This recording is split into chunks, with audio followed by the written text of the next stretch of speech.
Hello! Today on Mathcounts Mondays we have this problem right here. What is the value of that expression? And this exclamation mark means it's a factorial, and I'll get into what that is in this video. But for now, let's go ahead and get right into the video.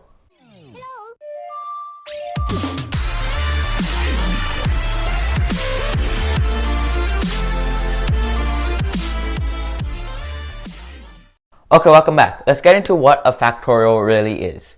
So a factorial, as you saw in the intro, is this exclamation mark. And basically, if we have 5 factorial, what we do with this is we make it so that we have 5 at the start, then we multiply it by one number less than it, so that's 4. Then we multiply that by one number less than that, so it's 3. Then you see the pattern, 2 times 1. And we go into 1. And then we just evaluate this, and that is 120. So 5 factorial is 120, and this is basically what a factorial is. It's really simple, and if we have something like 7 factorial, that's just 7 times 6 times 5 times 4 times 3 times 2 times 1, and we can just evaluate that quickly. So let's go ahead and get into how to solve this example right here.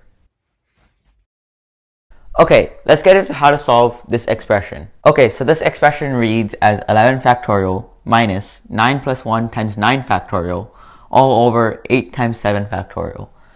So we have 11 factorial, we'll put that right here, and 9 plus 1 is just 10, and we have times 9 factorial, and over this we have 8 times 7 factorial. And there's a rule with factorials: if you have n plus 1 times n factorial, where n is just an arbitrary integer, that this is just n plus 1 factorial, as this factorial is just n times n minus 1 times n minus 2 and so on. So we can apply this to 10 times 9 factorial, as 10 times 9 factorial is just 10 times 9 times 8 times 7 times so on. So this is just 11 factorial minus 10 factorial, and then we also have 8 times 7 factorial, which is just 8 times 7 times 6 times 5 times so on. So that's also just 8 factorial. So now we have simplified the expression much easier, and we can actually factor this, since 11 factorial is just 11 times 10 factorial, and we also have minus 10 factorial here, and it's also over 8 factorial.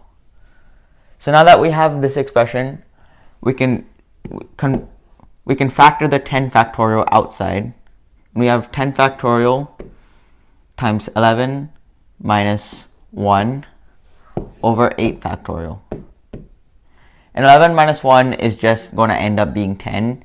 But we can also simplify 10 factorial over 8 factorial, since 10 factorial is just 10 times 9 times 8 factorial over 8 factorial here. So then these cancel out, and we're left with 90 times 10, because that equals 10, and 10 factorial over 8 factorial is just 90. So 90 times 10 is just 900, and that's our answer for this simple problem. Just using some simple factorial manipulation, we can get the problem's answer just like that. And that's all for this video. Thank you for watching this video. Please be sure to subscribe down below and share this video with all your friends. And as I promised, the 25 subscriber special is a live stream where I'll be live streaming some math competition problems along with teaching you some additional tricks. But until the live stream, stay crazy.